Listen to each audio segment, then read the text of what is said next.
আজ আমরা দেখব একটি আধুনিক জুস ফ্যাক্টরির ভেতরে এই ফ্যাক্টরিতে কিভাবে কাঁচা ফল ধাপে ধাপে পরিণত হয় বোতলজাত জুসে সবকিছু আজ দেখব ভেতর থেকে।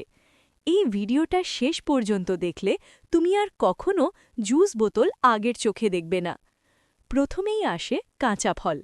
কমলা, আপেল, আম সব ফলই সরাসরি আসে ফার্ম থেকে ফ্যাক্টরিতে। এখানে কর্মীরা প্রতিটা ফল হাত দিয়ে পরীক্ষা করে। পচা বা নষ্ট ফল এই স্টেজেই বাদ দেওয়া হয়, কারণ একটা খারাপ ফল পুরো ব্যাচ নষ্ট করতে পারে। এরপর ফলগুলো যায় অটোমেটিক ওয়াশিং মেশিনে। এই মেশিনে হাই প্রেশার পানির স্প্রে এবং বিশেষ ফুড গ্রেড সলিউশন ব্যবহার হয়। এর ফলে ময়লা, ব্যাকটেরিয়া, এমনকি কীটনাশকের অংশও পুরোপুরি পরিষ্কার হয়ে যায়। ধোয়া শেষ হলে ফলগুলো ঢোকে কাটিং ও ক্রাশিং মেশিনে। এই মেশিনগুলো সেকেন্ডের মধ্যে শত শত ফল কেটে চূর্ণ করে ফেলে। এখান থেকেই মূল জুস বের হওয়া শুরু হয়। এখন পালা জুস আলাদা করার। বিশেষ প্রেশার মেশিন ফলের পাল্প থেকে শুধু তরল অংশ বের করে নেয়। এই স্টেজে জুস আর পাল্প সম্পূর্ণ আলাদা হয়ে যায়। এই ধাপটি সবচেয়ে গুরুত্বপূর্ণ।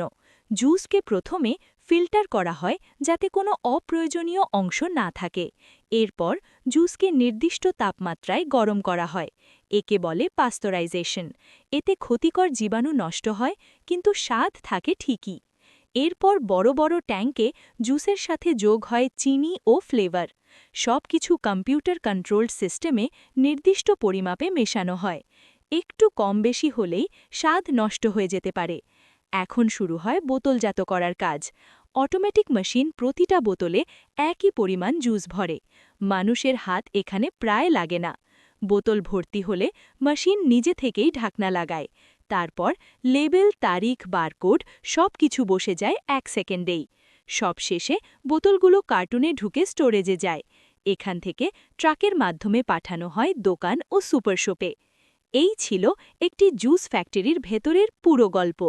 একটা ছোট বোতলের পেছনে এত বড় প্রক্রিয়া ভাবতেই অবাক লাগে, তাই না? ভিডিও ভালো লাগলে লাইক দাও, শেয়ার করো আর এমন আরও ভিডিও পেতে সাবস্ক্রাইব করো।